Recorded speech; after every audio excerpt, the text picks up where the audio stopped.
Ketegangan terjadi saat petugas BPBD berpacu dengan waktu untuk menolong korban yang terjebak di antara reruntuhan bangunan. Di sela kepanikan, sejumlah korban terdengar meminta tolong dari sela reruntuhan, sementara ratusan santri lainnya berkerumun di sekitaran pondok pesantren.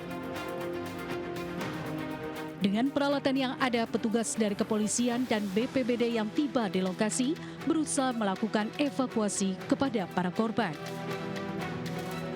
Korban yang berhasil dievakuasi langsung dilarikan ke rumah sakit. Gedung 3 lantai di bagian belakang pondok pesantren Al-Qosini di kawasan Buduran, Sidoarjo, roboh pada Senin sore. Sejumlah orang dilaporkan terluka, termasuk beberapa santri yang masih terjebak di dalam reruntuhan bangunan. Warga menyebut ada suara keras seperti gempa saat kejadian. Setelah dicek, bangunan di bagian pondok sudah ambruk. Dari Sidoarjo, tim liputan iNews melaporkan.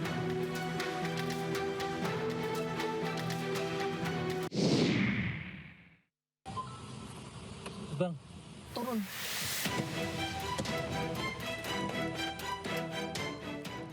Mobil sedan ini terhenti setelah petugas kepolisian dari Direktorat Tindak Pidana Narkotika Bareskrim Polri menyusul dan menghentikan laju kendaraan di Jalan ND, Tanjung Priuk, Jakarta Utara. Satu orang yang bertugas sebagai kurir ditangkap polisi. Beragam narkotika yang tersimpan di dalam bagasi mobil, diantaranya 25 kg narkotika jenis sabu berbungkus teh Cina, 27 gram heroin, 1.100 butir ekstasi dan liquid rokok elektrik yang mengandung obat keras. Pelaku disuruh seorang bandar untuk menjemput dan mengantarkan narkotika dengan bayaran 125 juta rupiah. Tersangka inisial AR membawa 2 buah tas yang berisi narkotika, 25 bungkus teh Cina yang diduga sabu, lebih kurang 550 butir ekstasi, 10 pieces liquid yang diduga mengandung etomidate, 5 bungkus klip kecil yang diduga heroin. Tersangka inisial AR pada saat diamankan mengaku mendapatkan perintah dari inisial Om Bos. Polisi tengah memburu pemesan yang diduga telah melarikan diri. Dari Jakarta, Helmi Sajangbati, iNews melaporkan.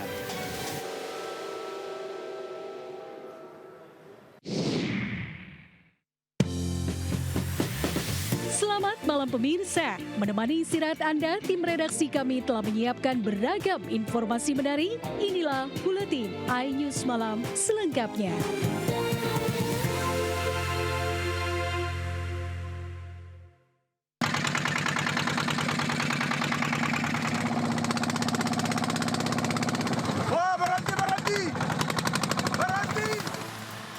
Petugas melakukan pengejaran terhadap sekelompok nelayan yang menangkap ikan menggunakan bom ikan.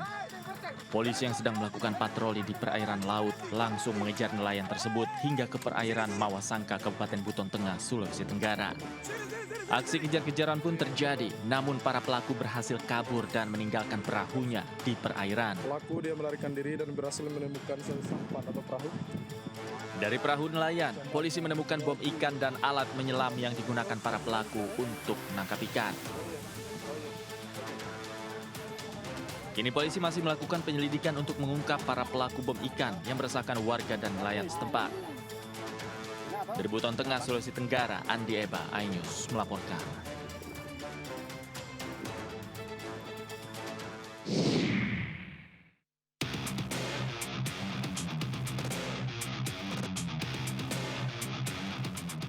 Dalam rekaman CCTV, terlihat jelas gerak-gerik pelaku saat mengintai dan mencari celah untuk masuk ke dalam ruangan hingga akhirnya berhasil membawa kabur 2 unit laptop.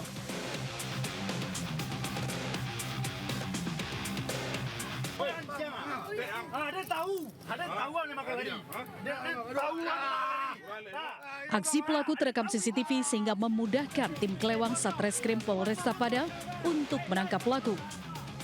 Beserta barang bukti, pelaku bernama Ruli digelandang polisi. Diketahui pelaku merupakan residivis yang baru keluar dari lembaga pemasyarakatan dan kini harus kembali mendekam di balik jeruji. Barang hasil curian rencananya akan dibelikan narkoba jenis sabu. Kita lihat hasil rekaman dari CCTV yang ada di perusahaan atau PT tersebut. Setelah kita lihat untuk rekaman CCTV, kita dapati untuk pelaku merupakan residivis. Dari Padang, Sumatera Barat, Budi Sunandar, iNews melaporkan.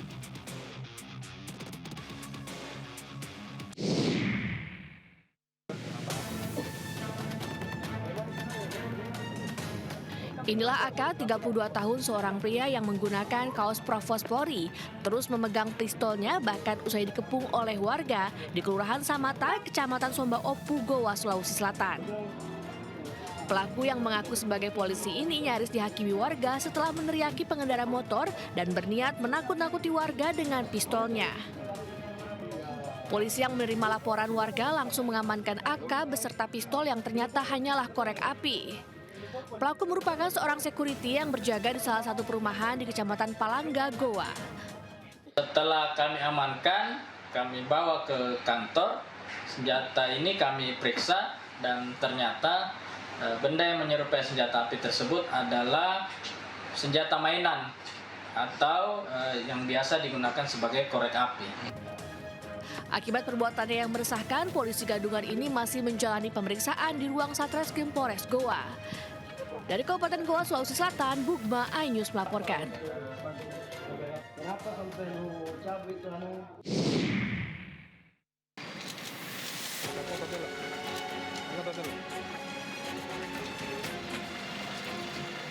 Penangkapan terhadap oknum seorang perwira polisi yang berdinas di Polsek Manguharjo, Polres Madiun Kota karena polisi mengamankan 37 gram sabu. Pelaku telah menjual sabu pada para pelanggan. Sabu yang diamankan merupakan sisa hasil penjualan. Sementara para pelanggan hingga saat ini belum diketahui. Pasal yang kita gunakan sebagai pengedar. Memang udah lama ini main? Ya cukup lama. Dan kalau boleh tahu pangkatnya yang inisial B ini apa? Ini yang tadi saya sampaikan ya Mas ya. Ini dalam artian kita melakukan upaya hukum ya, terhadap seseorang, ada seorang laki-laki. Dan itu saat ini pun sudah kita lakukan proses pemeriksaan di tahap penyidikan. Seperti itu. Tersangka masih menjalani pemeriksaan untuk mengungkap pelanggannya. Dari Madiun, Jawa Timur, Arif Wahyu Effendi, iNews melaporkan.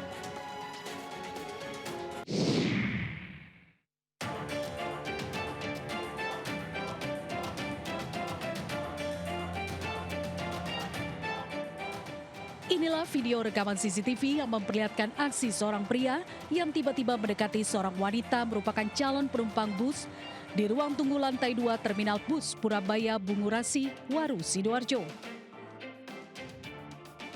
Pria tersebut awalnya berusaha memberikan minuman ke korban dan ternyata pelaku berusaha memegang payudara korban dengan cara merangkul.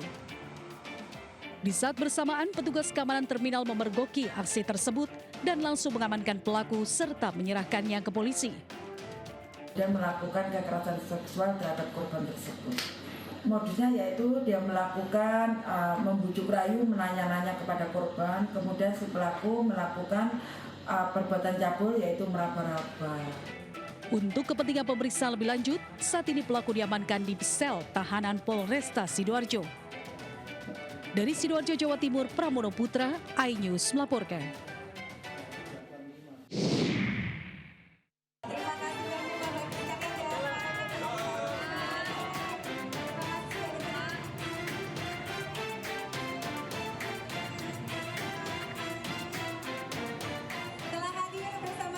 Kawanan copet beraksi di depan Gubernur DKI Jakarta Pramono Anung dan Wakil Gubernur Rano Karno.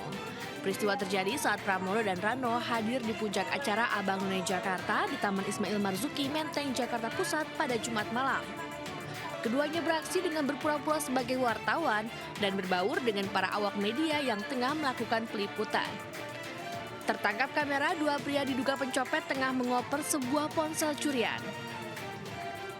Korban pencopetan bernama Farhan Fauzan, pegawai suku dinas pariwisata dan ekonomi kreatif Jakarta Barat. Kasus pencopetan berakhir damai setelah dua pelaku yang sempat membawa ponsel korban akhirnya mengembalikan barang curian. Selanjutnya saya anggap kasus ini telah selesai, dikarenakan HP saya telah kembali dalam kondisi yang utuh. Saya berharap untuk masyarakat lainnya agar tetap berhati-hati terhadap barang pribadi. Dalam akun media sosialnya, korban juga menjelaskan ponselnya sudah kembali dalam kondisi utuh pada Sabtu malam. Pelaku yang mengembalikan barang curian menggunakan jasa kurir. Dari Jakarta, Rani Sanjaya, iNews melaporkan.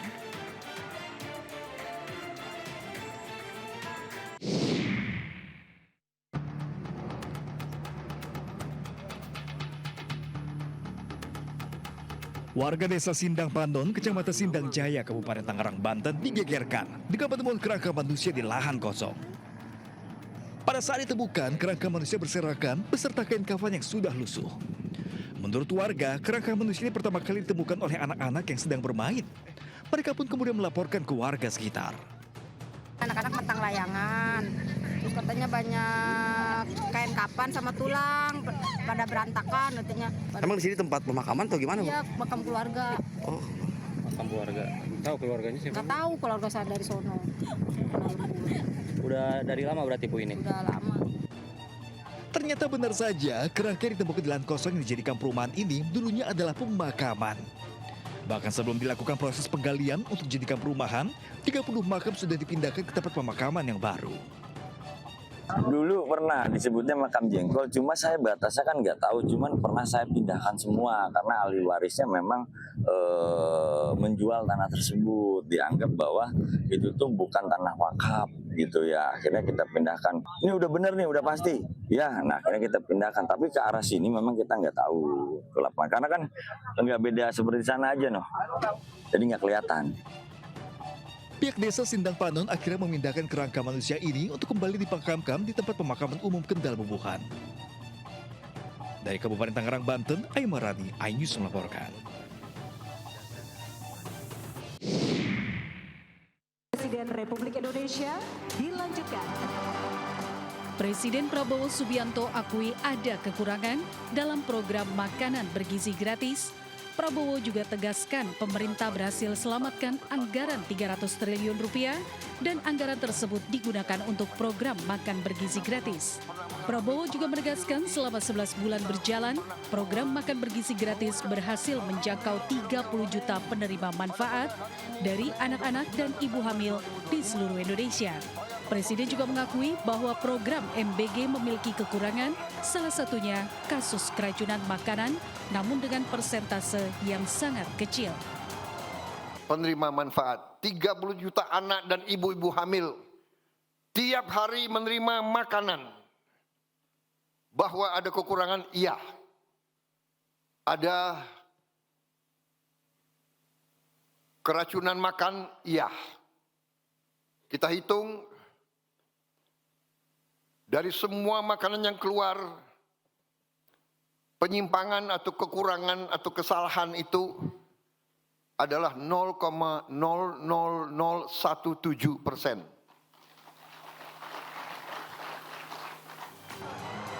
Tim Liputan iNews melaporkan.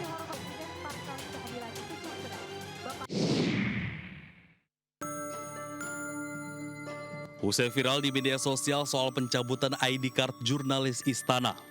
Istana Kepresidenan mengembalikan kartu identitas peliputan khusus Istana atas nama Diana Valencia.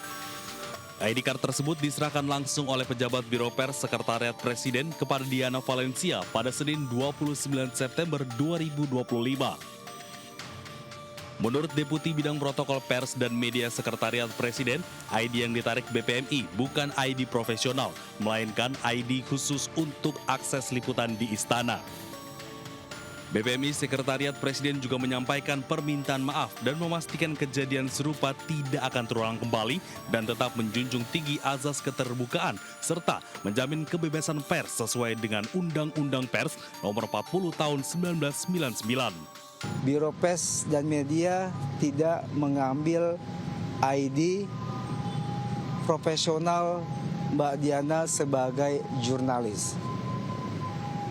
Kita tidak mempunyai kewenangan itu tapi yang diambil oleh teman-teman itu adalah ID khusus istana. Namun demikian, ID khusus istana itu pun sekarang akan dikembalikan kepada yang bersangkutan.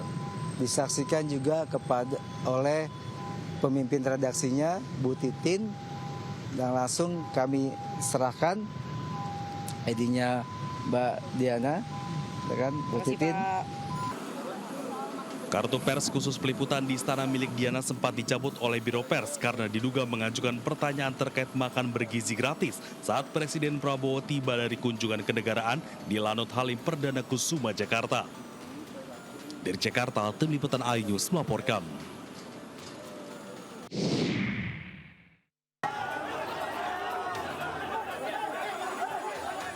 Partai Ka'bah terbelah. Dualisme kepemimpinan kembali terjadi di Partai Persatuan Pembangunan setelah muktamar yang digelar di Ancol. Bahkan suasana dualisme terasa kental saat kericuhan terjadi ketika muktamar berlangsung.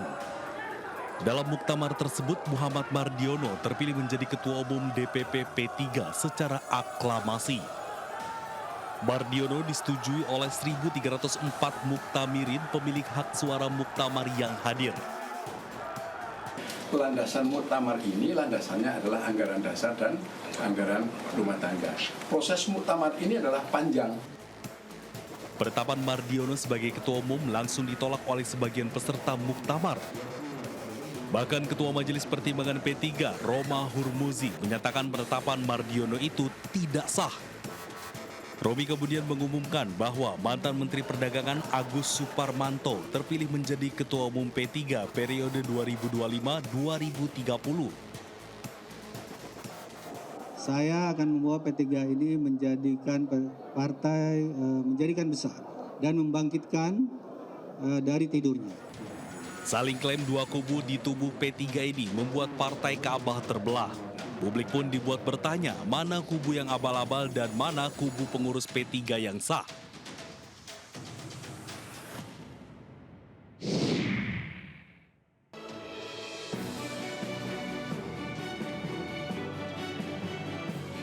Presiden Prabowo membuat suasana penutupan Munas 6 Partai Keadilan Sejahtera pecah.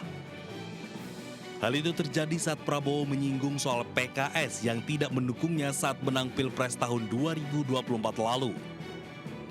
Sambil berkelakar, awalnya Prabowo menyebut jika ada yang ingin belajar kalah, belajar darinya. Sebab ia berulang kali kalah dalam Pilpres. Kemudian Prabowo menyindir halus PKS yang menyebut saat dirinya menang Pilpres, PKS malah tidak mendukungnya lagi. Tapi kita juga harus siap kalah. Kalau mau belajar kalah, belajar dari Prabowo Subianto.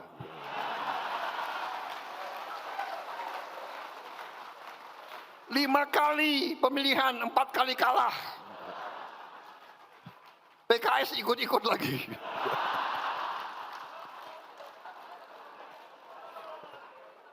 Dua kali dukung gue, 2 kali kalah. Yang gue menang, lu nggak dukung lagi. Usai menyindir halus PKS, Prabowo mengajak semua pihak untuk bersatu membangun negara dan melupakan kompetisi yang sudah lewat. Ia menilai kompetisi politik memang harus ramai untuk menghidupkan suasana demokrasi di Indonesia. Tim Liputan iNews melaporkan.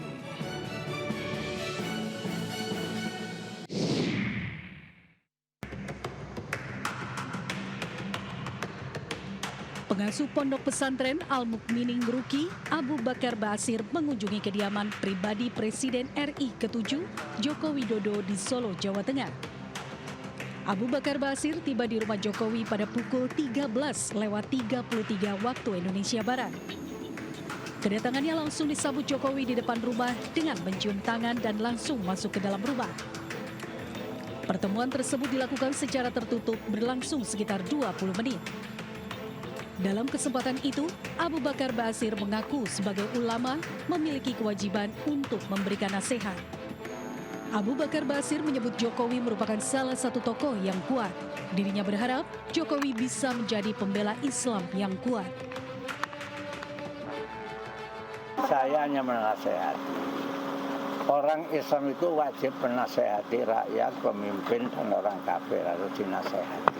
Ya nasihatnya ya supaya kembali mengamalkan hukum Islam dengan baik. Presiden pun sudah saya nasihati lewat surat. Ya sangat kaget saya kedatangan beliau.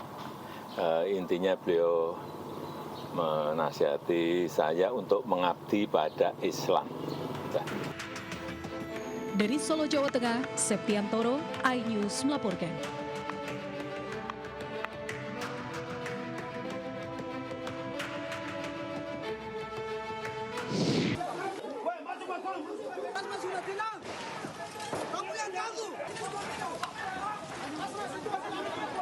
Ratusan warga distrik Agats, Kabupaten Asmat, Papua Selatan mengamuk dan membakar pos Satgas kewilayahan Yonif 123 Raja Wali. Aksi warga tersebut dilakukan diduga karena keluarga dan warga kecewa saat korban tewas tertembak oleh oknum anggota TNI Yonif 123 Raja Wali saat berupaya menenangkan korban yang sedang mabuk dan mengamuk. Dalam pesan tertulisnya, Kapendam 17 Cendrawasih Kolonel Infanteri Chandra Kurniawan menyebutkan insiden tersebut bermula ketika oknum Satgas Yonif 123 Raja Wali berupaya menenangkan warga yang sedang mabuk dan menyerang serta membahayakan warga lainnya. Namun saat ditenangkan, oknum warga yang dipengaruhi minuman keras itu justru menyerang anggota Satgas Yonif 123 Raja Wali menggunakan senjata tajam. Karena terdesak, oknum TNI mengeluarkan tembakan peringatan yang mengenai korban dan akhirnya meninggal dunia di lokasi kejadian. Kapendam menambahkan saat ini pihaknya masih menelusuri kronologi kejadian sebenarnya dan akan mengambil tindakan tegas terhadap oknum TNI yang melakukan penembakan. Pasca penembakan itu, aparat gabungan TNI Polri beserta tokoh agama dan masyarakat turun ke lokasi dan berupaya menenangkan sekaligus membubarkan warga. Dari Jayapura, Papua, Cornelia Mudumi, iNews melaporkan.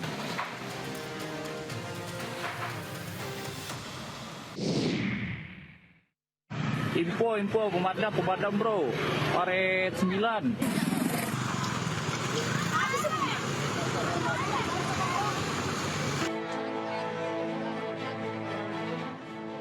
Kebakaran melanda kawasan depan Gudang Bulog, Kelurahan Tembilahan Hulu, Kabupaten Indragiri Hilir Riau.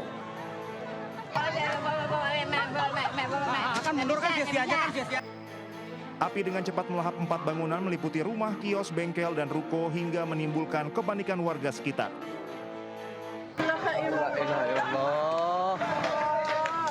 Masa ada ngubungnya apa damkar nih?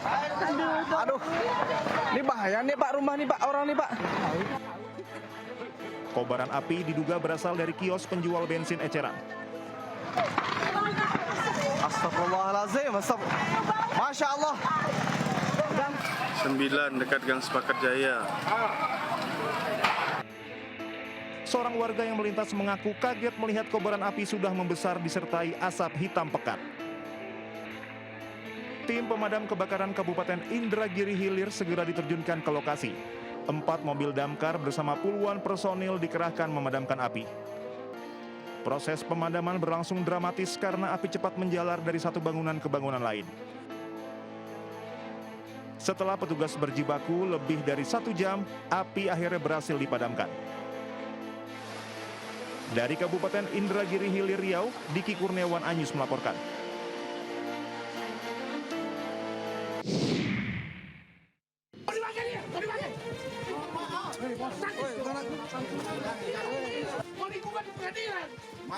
Inilah detik-detik saat emosi Wali Kota Gorontalo, Adan Dambea, tak bisa terkendalikan. Dirinya mengamuk dan bersih tegang dengan salah satu oknum anggota Ormas Kenamaan Nasional. Bahkan sang wali kota nyaris baku hantam dengan oknum anggota Ormas tersebut.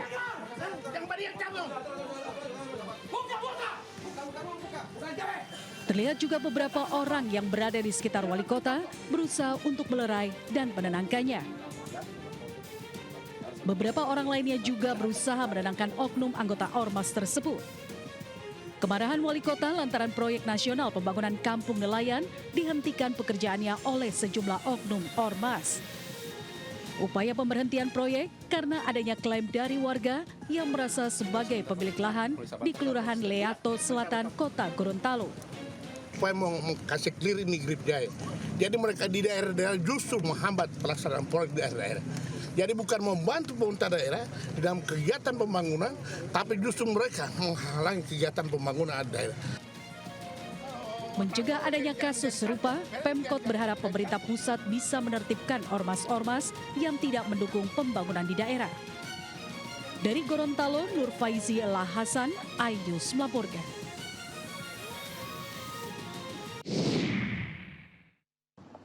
Lu perkara 10.000 ya, pakai kayak gitu lo ya. Perkara 10.000 lo pakai kayak gitu lo ya. Tak terima hanya diberi Rp5.000, seorang juru parkir liar menganiaya pemotor di area parkir sebuah mal di Kelapa Gading, Jakarta Utara. Pelaku emosi karena korban tak mau memberikan uang Rp10.000 yang dimintanya. Akibat penganiayaan itu korban terluka di kepalanya. Ia pun harus dirawat di rumah sakit. Setelah diunggah di media sosial, peristiwa ini pun viral. Pelaku berinisial RGB, 23 tahun, akhirnya ditangkap tim Opstal Jatanras Polres Metro Jakarta Utara. Ia diamankan di Kampung Karet, Tangerang, Banten. Saat ini pelaku beserta barang bukti telah diserahkan ke penyidik untuk proses hukum lebih lanjut.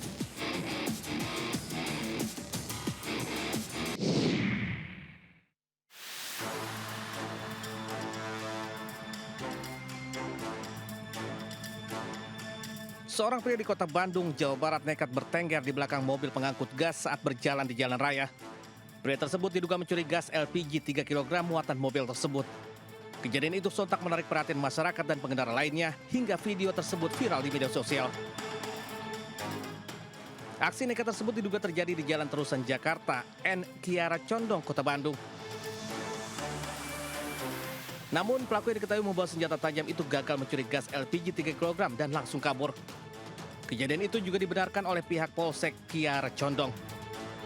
Betul, kejadian hari Rabu sekitar sore pada saat itu setelah hujan, sesuai dengan video juga sama itu basah gitu, kelihatan basah aspalnya sore hari. Itu kelurahannya Babakan, Surabaya. Hingga saat ini Polsek Kiara Condong masih melakukan penyelidikan terhadap identitas pelaku. Dari Bandung, Jawa Barat, Yanuar Candika, iNews melaporkan.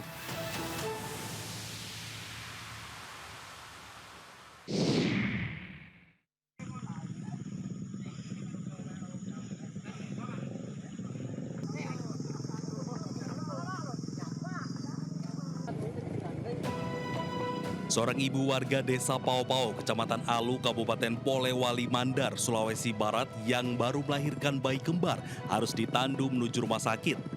Dengan peralatan seadanya seperti kain sarung dan batang kayu, mereka harus menempuh medan berat selama 4 jam.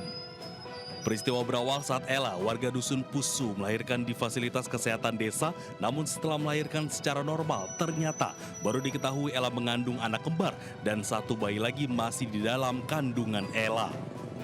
Dengan sigap, warga langsung menandu Ella keluar desa untuk mendapatkan perawatan di rumah sakit. Namun akibat perjalanan panjang selama 4 jam, serta medan yang terjal, salah satu dari bayi kembar tersebut meninggal dunia di rumah sakit. Buruknya kondisi jalan dan adanya longsor sepanjang 300 meter menjadi hambatan utama. Jalur tersebut hanya bisa dilalui dengan kendaraan roda 2.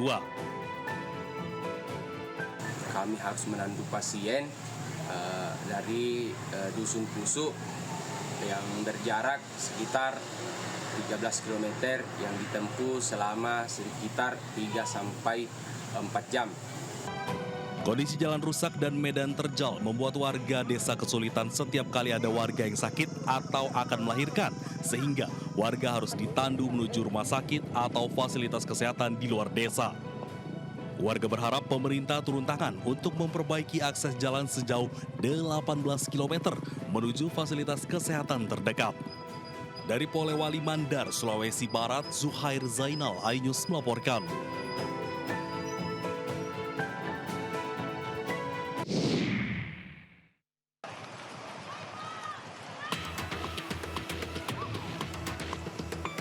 Pahlawan tak terganti. Seperti inilah perjuangan dan pengorbanan seorang ibu muda, Marsita, berusia 20 tahun yang terpaksa melawan derasnya arus sungai Mapi tengah meluap di Kabupaten Polewali Mandar, Polman, Sulawesi Barat. Demi bisa memberikan susu pada sang buah hati, Tindakan spontan yang dilakukan ibu muda tersebut karena tak tega mendengar tangisan anaknya yang masih berusia 2 tahun dari seberang sungai. Pasca membeli susu untuk sang anak, tiba-tiba saja air sungai meluap meski di rumah ada suami yang berjaga. Namun naluri Ibu Marsita tak terbendung untuk menerjang derasnya arus sungai demi bisa menenangkan sang buah hati dan memberinya susu. Meski hidup serba kekurangan, kasih sayang Marsita untuk sang buah hati layak menjadi contoh warga lain dan mengundang iba.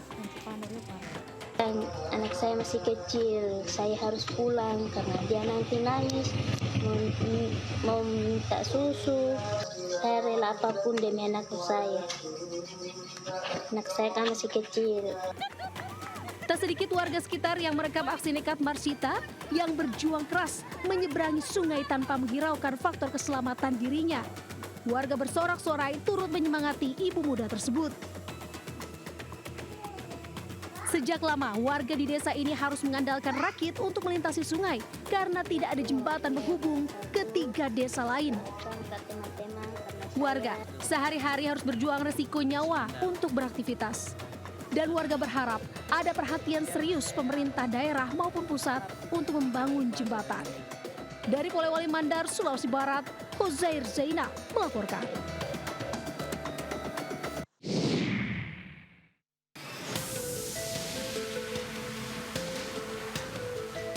Keberadaan bocah bernama Habib Hussein Alvaro belum diketahui setelah tak kunjung pulang ke rumahnya di Kecamatan Tangerang, Banten selama belasan hari.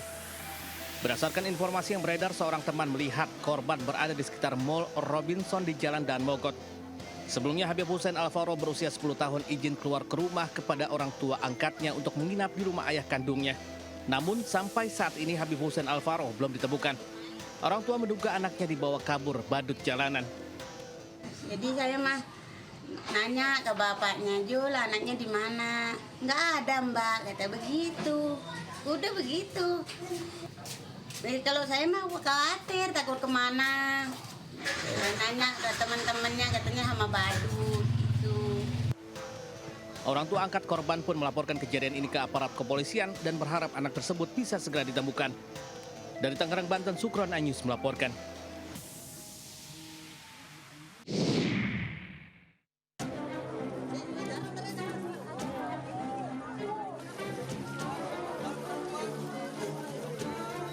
Polisi bersama warga mendorong perahu hingga ke tepi pantai di Kelurahan Panggung Rejo, Kota Pasuruan. Perahu tersebut membawa 2 jenazah yakni Hamimah dan Suya, warga Kelurahan Tapaan, Kecamatan Panggung Rejo, Kota Pasuruan. 2 jenazah dibawa ke RSUD R. Sudarsono, Kota Pasuruan untuk diotopsi. 2 korban merupakan penumpang perahu nelayan mengalami kecelakaan di laut. Perahu membawa 6 penumpang dan 1 nakoda bergerak menuju perairan Gresik mencari kerang jenis tiram. Nah, tiba-tiba perahu yang sudah terisi muatan kerang terbalik dihantam ke ombak perairan laut Tingan, Sidoarjo. 2 orang meninggal, 5 lain yang selamat. Terbalik atau gimana? Langsung terbalik. Ombak masukin perahu langsung terbalik. Orangnya itu kacar-kacir semua, guys. Ombaknya besar. Berapa orang di perahu itu, Pak? 7 orang sama nakodanya. Terus setelah itu? Itu yang 3 udah hanyut, yang 4 gitu. Termasuk istri Bapak gitu? Ya, termasuk istri saya yang hanyut. Perahu nelayan yang ditumpangi nelayan mencari kerang di wilayah Katingan terhantam ombak dan terbalik. Nah, pada saat kejadian tersebut memang cuaca agak buruk. Jenazah telah dimakamkan di TPU tak jauh dari rumah mereka. Dari Pasuruan, Jawa Timur, Ceka Samudra, iNews melaporkan.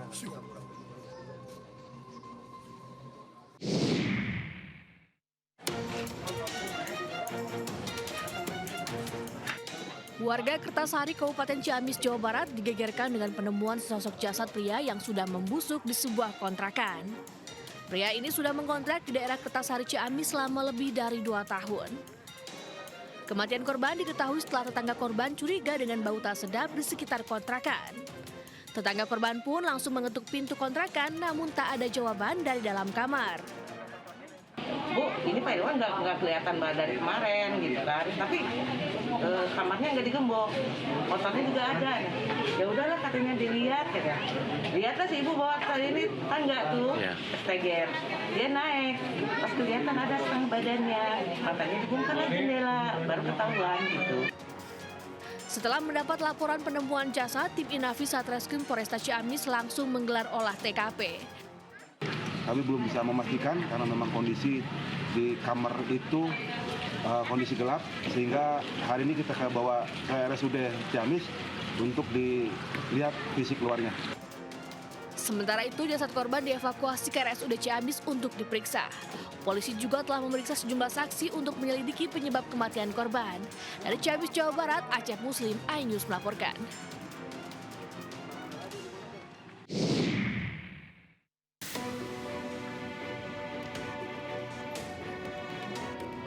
Menteri Keuangan Purbaya Yudi Sadewa melakukan inspeksi mendadak ke kantor pusat Bank Negara Indonesia di Geraha BNI pada Senin pagi dan langsung menuju ke lantai 30 tempat jajaran direksi tengah menggelar rapat. Kedatangan Purbaya pun sontak mengagetkan jajaran direksi BNI yang hendak rapat rutin pada Senin pagi. Menkyu Purbaya menyebut sidak tersebut dilakukan untuk melihat langsung pola kerja dalam rapat salah satu bank milik negara tersebut. Memasuki ruang rapat, terlihat sejumlah direksi hadir, termasuk Direktur Utama BNI Putrama Wahyu Setiawan dan Wakil Direktur Utama Alexandra Askandar. Tepat 15 menit setelahnya, terlihat Chief Investment Officer Danantara Pandu Patria Syahir turut hadir dalam pertemuan. Purbaya dan Pandu diketahui mengikuti jalannya rapat internal tersebut selama kurang lebih 1 jam. Sekitar pukul 9:20 waktu Indonesia Barat, Menkyu meninggalkan gedung BNI tanpa memberikan keterangan lebih lanjut. Sementara itu, Direktur Utama BNI Putrama Wahyu Setiawan enggan berkomentar terkait sidak tersebut. Dari Jakarta, Raharjo Patmo, iNews melaporkan.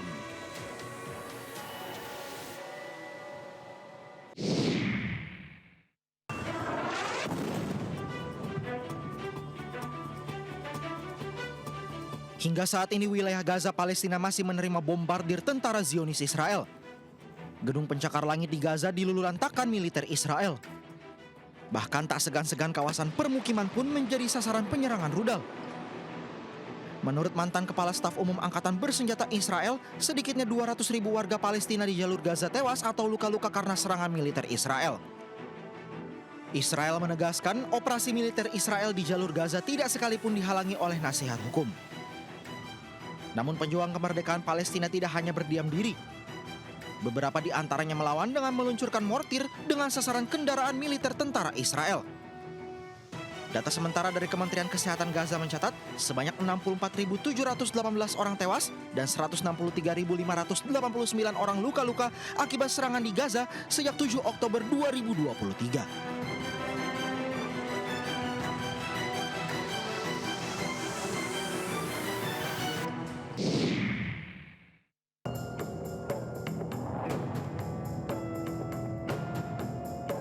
Meski mendapat tekanan politik dan serangan udara di perairan internasional, Armada Bantuan Internasional Global Sumut Flotilla atau GSF menegaskan akan tetap berlayar menuju Gaza untuk menentang blokade laut Israel. Pernyataan ini disampaikan penyelenggara sehari setelah Italia mendesak mereka menerima kompromi untuk menurunkan bantuan di Siprus. Armada yang beranggotakan sekitar 50 kapal sipil ini sempat diserang pesawat tanpa awak pada Rabu pekan lalu di perairan internasional sekitar 56 km dari Pulau Gavdos, Yunani. Meski salah satu kapal terdepan mengalami kerusakan mekanis, penyelenggara memastikan armada tetap melanjutkan perjalanan. Kapal-kapal tersebut ditargetkan tiba awal pekan depan di perairan Gaza. Pemerintah Yunani sendiri menyatakan menjamin keamanan pelayaran armada selama berada di lepas pantai negara tersebut.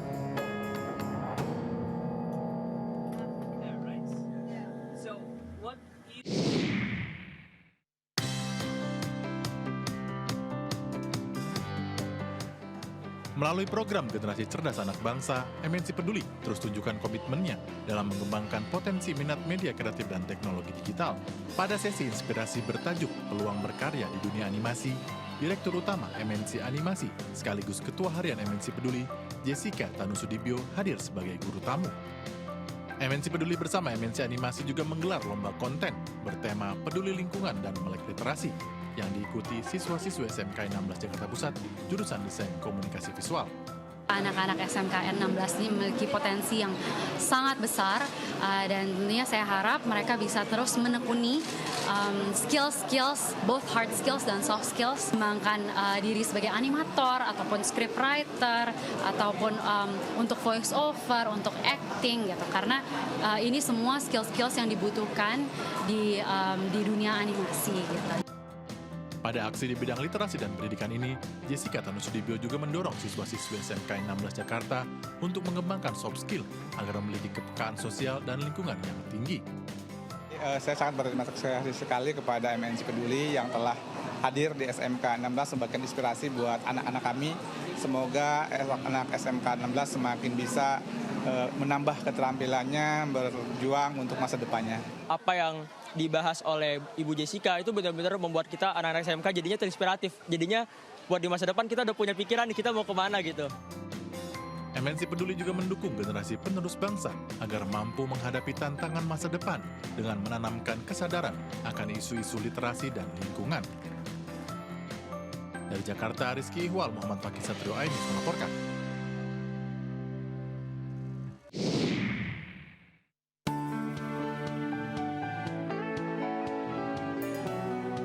Mengangkat tema momentum perbaikan arah transformasi politik orang muda dan kelas menengah. Acara ini menjadi wadah bagi anak muda, aktivis, pakar, hingga pelaku usaha kreatif untuk membedah isu-isu kontemporer serta merumuskan peran generasi muda dalam menjawab tantangan kebangsaan. Acara yang digelar di MNC Conference Hall Jakarta ini merupakan bagian dari rangkaian Prarakernas dan syukuran HUT ke-11 Partai Perindo yang mengusung tema besar Pemimpin Berintegritas, Kebijakan Berkualitas Rakyat Naik Kelas, sekaligus merumuskan peta jalan bagi demokrasi Indonesia ke depan. Sistem politik kita harus segera diubah dan tentunya juga harus memberikan ruang afirmasi kepada teman-teman muda. Apalagi kalau kita melihat biaya politik itu sangat mahal dan ini adalah suatu hal kemustahilan bagi orang-orang muda bisa achieve untuk setidaknya bahkan untuk nyalek aja mereka mustahil gitu. Apalagi untuk bisa sampai dengan menang. Jadi kita harus membuat sistem politik yang bukan hanya ramah bagi orang muda tapi juga aksesibel bagi semua masyarakat. Ini adalah satu gestur bahwa Partai Perindo itu mendukung semua gerakan kebaikan yang dimiliki oleh anak muda. Artinya Partai Perindo tidak memandang sebelah mata dan tentu sangat mengapresiasi yang sangat besar sekali kepada mereka yang bergerak di berbagai inisiatif-inisiatif kebaikan. Ajang ini kian meneguhkan peran partai yang dikenal sebagai partai kita, sebagai partai modern yang berpijak pada kerja nyata, integritas, dan keberpihakan kepada rakyat. Tim Liputan iNews melaporkan.